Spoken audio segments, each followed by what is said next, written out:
For 18 years, I thought my parents didn't know who I really was. I'd served 3 tours in Kandahar, run intelligence operations where mistakes cost lives, retired as an army captain with a chest full of medals and a security consulting firm that held contracts with Fortune 100 companies. And every Thanksgiving, every Christmas, every birthday dinner, I sat at the family table and listened to my brother-in-law talk about his business success, while my parents nodded and smiled. I thought they believed I was exactly what I'd let them think, a quiet government employee who'd worked some unremarkable desk job for 2 decades, someone who'd never done anything worth mentioning. I was wrong. In August, my mother sent me an email. Subject line said, "Thinking of you." No text, just a photograph attached. The image showed me in dress uniform at a medal ceremony 7 years earlier. And standing on either side of me, just barely visible in the crowd, were my parents. I'd thought I stood alone that day, thought no one from my family had come, thought they didn't know and wouldn't care. But they'd flown to Fort Benning, sat in the back where I wouldn't see them. Watched their daughter receive recognition for service she'd never told them about. "We made sure you didn't notice," my father would tell me, months later in a law office conference room in Athens. "Your mother insisted we come. We couldn't not be there." That photograph changed everything. Because if they'd known about the medal ceremony, what else did they know? If they'd witnessed my service in secret, had they also known about the money? About the company I'd built? About the $800,000 I'd used to save my father's business, while my brother-in-law took all the credit? I spent 6 months preparing, gathering documents, building the complete timeline. And then I walked into a conference room on a cold February morning to find out exactly how much my family knew about the daughter they'd been watching all along. The meeting was supposed to be about my father's estate, but I had other plans. Thank you for being here with me. Before we start, drop a quick comment and tell me, what are you doing while you listen? Are you driving, working, cooking, or just taking a quiet moment? I read every single one. A quick note: some details here are fictionalized for storytelling purposes, but the heart of this story, the lesson, is what I hope stays with you. I pulled out the chair farthest from the conference table's head and sat without waiting for invitation.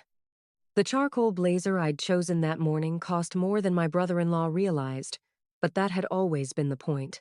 Lamar Stanton never asked enough questions to know the difference. He stood at the mahogany table's head like a man accustomed to being the smartest in any room. 46, commanding in the navy suit he wore to close deals, he glanced at me once before returning his attention to the attorney seated beside him. My sister Elaine sat next to her husband, 45 with silver threading through dark hair pulled into a careful bun, hands folded tightly as if holding something in. Across from them, my parents waited.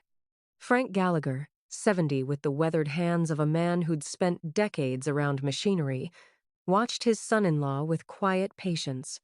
Beside him, Ophelia Gallagher, 68 with silver hair and the soft voice of someone who'd spent 30 years teaching elementary school music, kept her eyes alert despite her folded hands. "This is my sister-in-law," Lamar said to the attorney, gesturing vaguely in my direction without meeting my eyes. "Government work, just retired. Won't take much of her time." Felix Whitaker, 48 in pinstripes that matched the mahogany perfectly, looked up from his documents and nodded. "Miss Gallagher, thank you for coming." I nodded back. He didn't recognize me. 3 years ago, his firm had submitted a network security proposal to my company. I'd reviewed it: competitive pricing, solid references, inadequate technical specifications. I'd sent the polite rejection. He'd never asked who made the decision. Now he sat across from me, arranging papers for a meeting where my brother-in-law would explain why I didn't matter. I opened my folder slowly. Inside were the same financial slides Lamar had prepared for today, I knew, because I'd seen the email he'd sent my father last week. My version contained additional data he'd either missed or deliberately excluded. I kept the folder angled so only I could see the numbers. My phone lay face down on the polished wood. Beneath it, hidden from view, a small green light pulsed steadily. Lamar buttoned his jacket, shifted his weight, the tell of a man preparing to take control. "I appreciate everyone making time this morning," he began, voice carrying the practiced warmth of someone who'd learned to make boardrooms feel like living rooms. "What we discuss today will shape the next decade for this family. How many times can someone be invisible in a room full of family?" I'd stopped counting years ago. 18 years in Army intelligence teaches you that invisibility isn't always a disadvantage. Sometimes, it's the only advantage that matters. You learn to watch, to listen, to understand that people reveal more when they think you're not worth performing for. "Before we get into the real business," Lamar continued, turning slightly toward me. "Any questions?" His tone suggested I couldn't possibly understand what was coming, that I'd sit quietly while he explained things beyond my comprehension, that this was courtesy, not conversation. I met his eyes for the first time since entering the room. Then I smiled. Not broadly, just enough, calm, knowing, patient. "No," I said quietly. "Keep going." Lamar stood and clicked open his leather briefcase. "Let me start with what actually matters," he said, pulling out a bound presentation. In March 2020, when Dad's company was 48 hours from bankruptcy, I personally secured an $800,000 bridge loan. No family money, no favors. Just my reputation and connections. He set glossy financial charts across the table, revenue curves, debt restructuring timelines. Each page screamed competence. "The turnaround took 11 months, he continued. "I renegotiated supplier contracts, restructured the board, brought in new management. By February 2021, Gallagher Industrial was profitable again." He looked at Dad. "You signed those documents because I'd already done the work." I kept my hands folded. My folder stayed closed. "There were complications," Lamar admitted. "Someone sent anonymous emails to 3 board members in January 2021. Suggested I had conflicts of interest. Questioned my fee structure." His jaw tightened. "Whoever sent them wanted to undermine everything I'd built." The accusation hung there. Elaine glanced at me. Felix frowned at his phone. I thought about August 2025, 6 months ago. I'd been in my townhouse kitchen when Mother's email arrived. Subject line, "Thinking of you." No text, just a photograph attached. The image showed a medal ceremony, dress blues, a younger me shaking hands with a colonel. The Army Achievement Medal pinned to my chest. Citation visible if you zoomed in. Exceptional financial analysis, identifying $2. 3M in procurement fraud. Mother doesn't panic. Mother doesn't plead. She sends photographs and trusts you'll understand. Below the photo, she'd typed 3 lines. "Found this cleaning the attic. Such a lovely ceremony. Your father keeps asking about that consultant who helped in 2020. I'd stared at those sentences for 20 minutes. Every word was code. There was no attic cleaning. Dad wasn't asking questions. But someone was connecting dots, and Mother needed me to know. I'd called her that evening. "Got your email," I'd said. "Good," she'd replied. "Lamar's been very proud lately, telling everyone about his rescue. I thought you'd want to see old photographs." "Very thoughtful. Frank's birthday is coming up. We should all get together." She'd paused. Properly. Now, watching Lamar arrange his presentation materials, I understood why she'd sent that image, why she'd dropped hints about consultants and old stories. She'd been preparing me for this meeting months before Felix scheduled it. Dad reached for his reading glasses. "So, you're saying someone tried to sabotage your work?" "I'm saying someone in this family has a history of interference," Lamar said. He didn't look at me, but the implication was clear. Felix slid a document across the table. "These are the estate revision papers. Given Lamar's contributions, we're proposing a 70-30 split. Lamar gets 70% of Dad's business holdings. The rest divides among other beneficiaries." Dad picked up his pen. I watched his fingers close around it, watched him pull the document closer. Everyone in the room leaned forward slightly, anticipating his signature. "Wait," I said. Dad's hand stopped. The pen hovered 2 inches above paper. Every head turned toward me. I opened my folder for the first time and asked the question I'd been holding for 6 months. "The $800,000 loan," I said. "What collateral backed it?" Lamar blinked. "Company assets, equipment, real estate, the inventory line, standard commercial lending." I turned a page in my folder. The company assets were already pledged to the 2018 operating credit facility. First Georgia Bank, $22 million line. Still active in March 2020. Lamar's confidence didn't waver. Then the lender accepted secondary position. Happens all the time. No. I slid a document across the table. The 2020 loan was backed by personal assets through an LLC, Apex Strategic Holdings. The room went still. Lamar picked up the paper. His eyes scanned the guarantor section. "That's no. I would know if—" "You negotiated the loan terms," I said. "You didn't ask who guaranteed it." Felix pulled a file from his briefcase. His fingers moved quickly through tabs. "Apex Strategic Holdings," he murmured. "I have it listed as the guarantor, but I don't." He stopped. Looked up at me. "I didn't recognize the entity when I reviewed the estate." "It's mine," I said. Elaine's water glass paused halfway to her lips. Dad leaned forward. "Viveka?" Lamar's face had gone tight. "You're saying you personally backed the loan?" "Not personally. Through my company."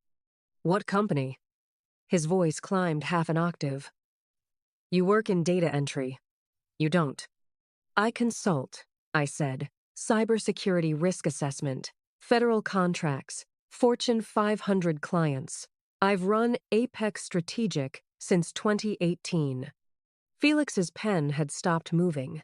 He was staring at me with the expression of someone watching puzzle pieces slam together. "Apex Strategic," he repeated slowly. "I know that name." I waited. "My firm submitted a network security proposal 3 years ago. Major contract, state government infrastructure review." His eyes narrowed. "You rejected it." "Cited insufficient threat modeling and over-reliance on perimeter defense." "Your proposal assumed attackers would come from outside," I said. 70% of breaches originate internally. "You told our senior partner we didn't understand modern attack vectors." Felix set down his pen very carefully. "I remember because he spent 6 months redesigning our entire security practice after that call." "How many times can you save someone who doesn't know you exist?" Mother's hands were folded on the table. She wasn't looking at me. She was looking at her water glass, but the corner of her mouth had curved up, just slightly, just enough. Lamar shook his head. "Even if that's true, even if you run some consulting company $800,000, where would you get—" I earned it. "Doing what? Writing reports?" "Contract work, overseas, high-risk environments." Dad's expression had shifted. Something cautious and careful moved behind his eyes. "What kind of contract work?" I looked at my father, at Lamar, at Felix, who was finally understanding exactly who had been sitting quietly in the corner while they planned their estate revisions. I said one word. "Kandahar." The word hung in the air like a flare in darkness. Dad sat forward. Mother's hands went still. Felix's pen stopped mid-note. Lamar's mouth opened, then closed. Nobody spoke. The silence stretched. 4 seconds. 5. I kept my hands folded and waited for someone to ask the question they were all thinking. I let the silence hold for 4 seconds, then began. 3 years in Kandahar, running intelligence operations, then strategic intelligence postings for 15 more, 18 years total. I retired as captain 6 months ago. Lamar's face had gone pale. "You were in the military? For 18 years? Army intelligence. Why didn't anyone tell me?" You never asked what I did, I said. You assumed data entry and stopped wondering. Dad stared at me like he was seeing someone new. When you're planning operations where miscalculation costs lives, financial planning becomes second nature. I invested systematically, saved deployment pay, built assets while everyone assumed I was barely surviving on a government salary. Felix set down his pen. Your firm Apex Strategic, that's your primary occupation. Correct. Corporate Security Consulting. I started it in 2018, using capital I'd accumulated over 15 years of active duty. Mother's shoulders relaxed slightly, like she'd been holding tension for months. Elaine spoke for the first time since the meeting began. Her voice was quiet but steady. I knew about Kandahar. Lamar turned to his wife. You knew? I've known for years, since 2019, she told me at Mom's birthday dinner. Why didn't you tell me? Elaine looked at her husband. You never asked about her. The words landed like a verdict. 18 years of service, and the only question my brother-in-law could ask was why his wife didn't tell him. I reached into my folder and pulled out a photocopied page. My firm's current contracts, 12 clients, total value over the past 4 years, $18.4 million. Felix picked up the page. His eyes moved down the list. 3 Fortune 100 companies. This is substantial. He looked at me with something between professional respect and discomfort. Lamar took the page, read it twice. When he looked up, his posture had changed. The confident presentation voice was gone. What do you want? His words came out uncertain. What do you want from this meeting? The question hung between us, not delivered from control anymore, delivered from confusion. I folded my hands on my folder, met Lamar's eyes, then Dad's, then Mother's. I want my parents to have complete information before they sign anything. Lamar's mouth opened, closed. Complete information, I repeated. About who backed the loan that saved Dad's company. About who actually owns the equity you're proposing to redistribute. About what the company is worth and who has standing to inherit it. Dad leaned forward. What do you mean? Who owns the equity? I pulled another document from my folder. I mean that I've been a shareholder in Gallagher Industrial Holdings for 4 years. The conference room went still. Felix's pen stopped halfway to his notepad. Lamar stared at me. A shareholder, Dad repeated slowly. Yes. I slid the document across the table. When you refinanced the bridge loan in 2022, I converted part of my guarantee into equity, standard debt-to-equity conversion. Felix's firm handled the paperwork. Felix pulled the document toward him, scanned it. His expression shifted. How much? Lamar's voice had gone flat. How much do you own? I answered directly. I want my parents to sign with complete information, not partial narratives. What information could they need beyond what I've presented? Lamar's voice had an edge. Context, timeline, the full picture. I kept my hands folded. I'm not here to take control. I'm here so my parents can make an informed decision. Viveka, what are you saying? Dad asked. Lamar presented one version where he single-handedly rescued the company. That's incomplete. I pulled another document from my folder. Company Financial Timeline, 2016 to present. Capital infusions at critical moments. Investments through proxy advisors. How could you have this data? Lamar leaned forward. In May 2020, Commercial Trust Bank called for collateral verification. They needed approval from the guarantor. I met his eyes. I gave it within an hour. Silence. You knew? Lamar's voice came out tight. From the beginning? The loan was necessary. The company needed it. So I stayed quiet and let you believe you'd saved everything alone. Mother's hand moved to Dad's arm. You approved $800,000 and said nothing? I was using my assets as collateral. The bank was legally required to notify me. I could have declined. I kept my voice level. Instead, I approved it and let you take the credit. I've been tracking company finances for years, monitoring operations, making adjustments through advisors when necessary. Lamar's jaw tightened. This is invasion of privacy. I'm a shareholder. The words dropped like stones. A what? Shareholder, Gallagher Industrial Holdings, 4 years. 4 years of watching, 4 years of knowing, 4 years of being the foundation he never looked down to see. Dad sat back. You own shares? In 2022, when you refinanced the bridge loan, I converted part of my guarantee into equity. Standard debt-to-equity conversion. Felix had gone very still, staring at his notes. Shareholder information is corporate record, I said. You never asked who owned shares beyond yourself and my parents. How much do you own? Lamar's hands were flat on the table. Felix spoke before I could answer. I need to pull the corporate records. He reached for his tablet. There may be shareholder information I didn't verify when preparing today's documents. He stood. This meeting may need to pause while I confirm the complete ownership structure. The door closed behind him. We sat in silence, 6 of us waiting. Lamar stared at where Felix had been. His presentation materials were still spread across the table, charts about saving the company, graphs about growth, all built on a foundation he'd never verified. Dad turned to me. How long have you known? Since the beginning. Every loan, every refinancing, every equity conversion.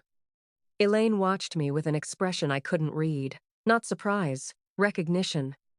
Mother sat perfectly still, hand on Dad's arm. Her face was calm, but I saw the slight curve at her mouth. She'd been waiting for this. The air conditioning hummed. A phone buzzed somewhere. Lamar picked up his pen, set it down, picked it up again. His confidence had evaporated. When Felix comes back, Dad said slowly, what is he going to find? I met my father's eyes. The truth, I said, complete and documented. The door closed behind Felix. For the first time since we'd arrived, the family was alone. Lamar turned to me. The emails. That was you. Not a question, a statement. Yes. Why not just tell me? Why the games? I wanted you to look at the numbers yourself. I kept my voice level. I gave you 3 weeks. Every email had data you could verify independently. 3 emails over 3 weeks, with financial documentation I couldn't trace. That you didn't try to trace, I corrected. Each one included source references, bank statements, corporate filings, public records, and Lamar's jaw tightened. You wanted me to discover I'd been operating blind? I wanted you to discover the truth before we sat in this room. Elaine spoke. Her voice was steady. She gave you 3 weeks, Lamar. You didn't look. That's why she's here. He turned to his wife. You knew about the emails too? I know my sister. I know what she protects. Dad had been standing near the window. He turned. Your mother and I, we knew from year 3 that... He stopped, glanced at Mother. We'll discuss it later. 3 weeks of chances. 3 weeks of silence. Some people don't see warnings even when they arrive with return addresses. Before I tell you what Felix found in those records, are you still with me? Comment A if you think I should have confronted Lamar directly from the start, or B if the anonymous warnings were the right approach, and add one short reason why. A quick note. What follows includes some fictionalized details added to deepen the emotional impact. The lesson behind it is what matters. The door opened. Felix stepped back in, carrying his tablet and a single printed page. Yellow highlighter marked 3 sections. He placed the page in front of Lamar. The contract you mentioned, the $2.1 million logistics account. Lamar looked down. What about it? Felix's finger pointed to a highlighted section, Final Approval Authority. It requires sign-off from the senior security consultant at the contracted firm. Lamar read the highlighted text. His face went still. That firm, is Apex Strategic Holdings. Silence. That consultant is her. Lamar's eyes moved from the page to me, back to the page, back to me. You're the one I've been for 3 months. I've been preparing presentations, making calls, negotiating terms. He stared at the signature authority section. The woman you introduced as a retired government employee, Felix said carefully, has final approval authority on the contract that would save your operations division. Mother's hand was still on Dad's arm. Her eyes had that same knowing calm from the photograph she'd sent 6 months ago. Lamar's presentation materials were still spread across the table, charts, projections, revenue forecasts, all dependent on a contract requiring approval from the woman at the far end of his lawyer's table. The woman he'd never asked a single question. How long? Lamar said quietly. Have you known about this contract? I met his eyes. Since you submitted the initial proposal, 3 months ago. The silence stretched for 5 seconds before Lamar found his voice. Can you sign it? I looked at him. The contract. Can you? Will you? I can review the proposal. When? That's not why I'm here today. His hands were flat on the table. Then what is this about? I didn't answer. I turned to my parents. Dad was watching me with that careful expression he'd worn since I said Kandahar. Mother's hand was still on his arm, but her eyes had moved to my folder. I didn't come here about contracts, I said. I came so you'd have the whole picture before you sign. Felix shifted in his seat. His tablet was dark. He'd stopped taking notes. We've been listening, Dad said quietly. There's one more thing you need to see. Mother spoke for the first time in minutes. What is it, sweetheart? Lamar leaned back. More documents? More LLCs? Another company we didn't know existed? I kept my eyes on my parents. You sent me something in August, an email with a photograph attached. Mother went very still. I've thought about that photograph every day since, what it meant, why you sent it. Dad glanced at Mother. Something passed between them. The ceremony, Mother said. Barely a whisper.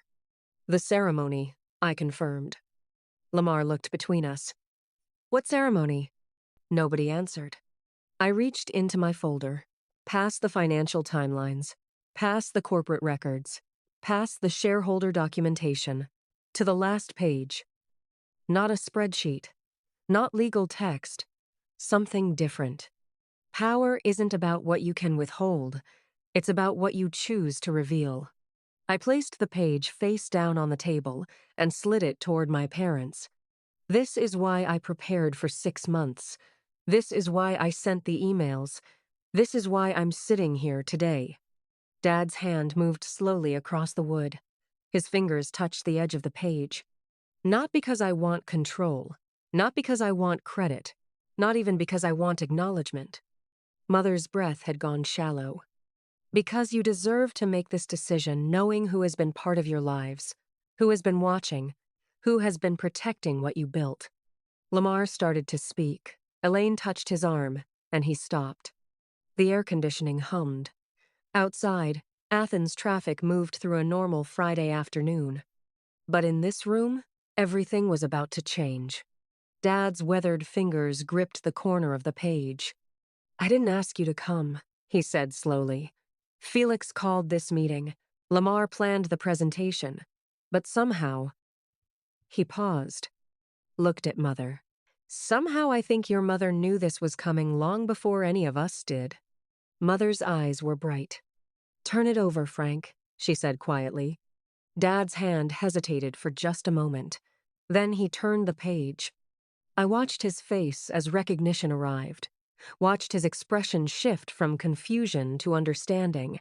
Watched the exact moment he saw what Mother had sent me 6 months ago. Beside him, Mother's breath caught. Not with surprise, with relief. The photograph showed me in dress uniform, medals aligned above my left pocket, standing between 2 people I hadn't known were there. My parents. Dad stared at the younger version of himself in a dark suit, at Mother beside me, her hand almost touching my shoulder. Mom sent this in August, I said, with the email about Dad being worried. Mother's eyes were bright. I thought you'd want to know we were there. I didn't see you. We made sure you didn't, Dad said. Lamar leaned forward. Where was this? Fort Benning, July 2019. Meritorious Service Medal ceremony. Dad picked up the photograph. We flew down, sat in the back where you wouldn't see us. Why? Because you didn't tell us you were receiving it, Mother said. Because we knew if you'd wanted us there, you would have invited us, but we couldn't not be there. Dad turned to Lamar. The careful neutrality was gone. Your mother and I have never not known who our daughter is. Lamar started to speak. Dad held up one hand. We've always known about her service, her sacrifices, the financial support. He set the photograph down. We just didn't know how to make you see it. How long? Since year 3. We can discuss that later. Being seen and being known are different things. My parents knew. They just waited to see if anyone else would ask. I'm not here to take anything, I said. I'm not here to destroy what Lamar's built, or leverage contracts, or claim control. Dad watched me. I'm here so you can decide with your eyes open. So when you sign transfer documents, you know who has been part of this company, who has been protecting it. I looked at my parents. The decision is still yours. It was always yours. The room was quiet. Lamar stared at the photograph. Dad reached for the pen beside the estate documents. His fingers touched it. Stopped. He set it down. Then he stood. With the quiet authority of a man who'd built something over 40 years. He turned to Lamar. We need to talk. Just us. About what? About what happens next. Dad's voice was calm. Final. Your mother and I need a private conversation with you before any documents get signed. He glanced at Felix. Can we use another conference room? Felix stood. The small conference room down the hall. Dad nodded. He picked up the photograph, held it for a moment, then set it back facing me. Mother touched my hand as she stood, just briefly. Lamar pushed back his chair. His presentation materials were still spread across the table. Charts, projections, the estate revision, with its 70-30 split. All of it waiting. Dad walked to the door, then paused. He looked back. Thank you for coming today. He stepped into the hallway, Mother beside him, Lamar following. The door closed. Elaine and I sat across from each other in the suddenly quiet room. For the first time in years, my sister and I were alone. We stood side by side in the hallway, 14 floors above Athens, looking at a city that kept moving while everything inside that conference room had stopped. Elaine didn't speak for a long moment, neither did I. The silence between us was different now. Not filled with things unsaid, filled with things finally spoken. Are you okay? She asked. Not an apology, just a genuine question. I'm okay. Really? Really. She nodded, looked back through the window. I didn't know it was that bad. The way he talked about you. You knew enough. I did. And I didn't say anything. I leaned against the window frame. The glass was cool against my shoulder. You chose safety, I said. I understand that. That doesn't make it right. No. But it makes it human. She was quiet. When she spoke again, her voice was careful. I'm sorry. Not for him, for me. For not speaking up when I could have. I looked at my sister. At the person who'd known about Kandahar and kept that knowledge to herself. Who'd watched Lamar dismiss me year after year. You don't need to apologize for what he didn't see, I said. Only for what you chose not to say. I chose wrong. You chose comfort. That's not the same as choosing cruelty. Elaine's eyes were bright. It felt like it today. Today was about truth, not blame. Family silence isn't always cruelty. Sometimes it's just the easier choice, made over and over, until looking at each other becomes impossible. We stood together, sisters, separated by years of small decisions. "What happens now?" Elaine asked. "I don't know. That depends on what they're saying in there." "What do you want to happen?" "I want my parents to make the choice that's right for them, with full information. That's all I ever wanted." Elaine nodded. "And Lamar?" "Lamar gets to decide what kind of person he wants to be next." The conference room door opened. Lamar emerged first. His tie was gone, top button undone, visible markers of a man whose certainty had been dismantled. He walked toward us, stopped a few feet away. "The contract," he said. His voice was different, quieter. "Can I have a week to review it properly?" "Not demanding, asking." "A week is fine," I said. "Thank you." 2 words, simple, direct. He turned and walked back toward the conference room. Elaine watched him go. "That's the first time I've heard him say thank you to you." "I know. What did Dad say to him in there?" "I don't know. But whatever it was, Lamar heard it." We stood together in the hallway, my sister and I, watching the city through glass while behind us a door remained closed where 3 people were deciding what came next.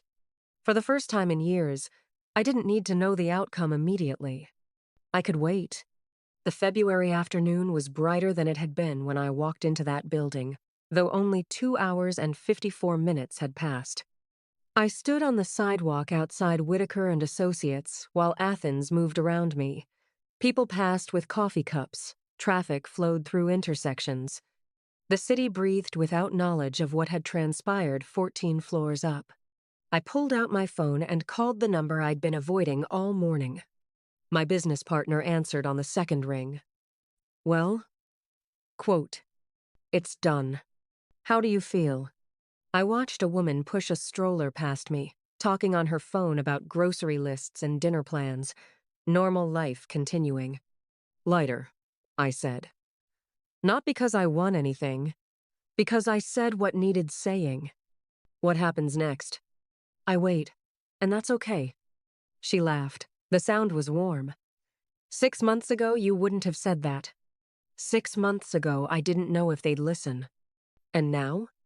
Now they know. That's enough." My phone buzzed against my ear. Email notification. I pulled the phone away to glance at the screen. The subject line made me stop. "Hang on," I said. "I just got something." The email was from Meridian Logistics, the company, the one with the contract Lamar had been pursuing for 3 months. But they weren't writing to him. They were writing to me. "Dear Miss Gallagher, we've been researching security consultants for our Southeast operations expansion, and your firm's work with federal infrastructure projects came highly recommended. We'd like to discuss contracting directly with Apex Strategic Holdings for comprehensive security assessment." I read it twice. "They found me," I said into the phone. "Not through him, they just found me." "Because you're good at what you do," my partner said. "That's how it works when you stop hiding." I wasn't hiding. I was just being invisible. Not anymore. Being invisible and being powerless aren't the same thing. But being seen, truly seen, that's something else entirely. I ended the call and stood there holding my phone. The email was still open on the screen. A company I'd never contacted, reaching out because someone had researched, asked questions, followed trails of competence rather than connections. Small, ironic justice, quiet validation. I put the phone in my pocket. 2 hours and 54 minutes ago, I'd walked into that building carrying 6 months of preparation and 18 years of proof that I existed, that I'd been part of something, that I mattered. Now I stood on a sidewalk in downtown Athens, and the weight was different. Not gone, changed. My parents knew who I was. My sister knew. Even Lamar knew, whether he wanted to or not. The truth didn't need me to defend it anymore. It just needed to exist. And it did. I didn't need them to change. I didn't need apologies or acknowledgement or dramatic reversals. I needed them to see. And now they had. That's all I came for. The sun was warm on my face. Traffic moved. People passed. The city kept breathing. I walked forward, into whatever came next. The weight of truths no one else could see. I wasn't carrying that anymore. For the first time in a long time, I could just walk. And I did. And to you listening to my story, remember this: the truth doesn't need defending. It just needs to exist. For 18 years, I carried truths no one else could see. I thought invisibility was my burden alone. Don't make my mistake. Don't wait for permission to be seen. Don't measure your worth by whether others notice. The years I spent silent, believing my service didn't matter unless someone asked, those were years I'll never get back. Here's what I learned. Being invisible and being powerless aren't the same thing. You can be overlooked and still be the foundation. You can be dismissed and still hold the answers everyone needs. But being truly seen for who you are, that's freedom I didn't know I was missing. I believe God's timing brought me to that moment when I was finally ready to stand in my truth. The lesson isn't about revenge or proving people wrong. It's about knowing your value doesn't decrease based on someone's inability to see it. If this story resonated with you, please leave a comment and tell me, have you ever felt invisible in your own family? What would you do in my situation? Your perspective matters. If you know someone who needs to hear this message, please share it with them. And if you'd like more stories about truth, courage, and the strength it takes to finally be seen, subscribe to this channel. Thank you for staying until the very end. I hope my story gave you something to think about. Please note that some details have been fictionalized for storytelling purposes, but the lessons and emotions those are as real as they get.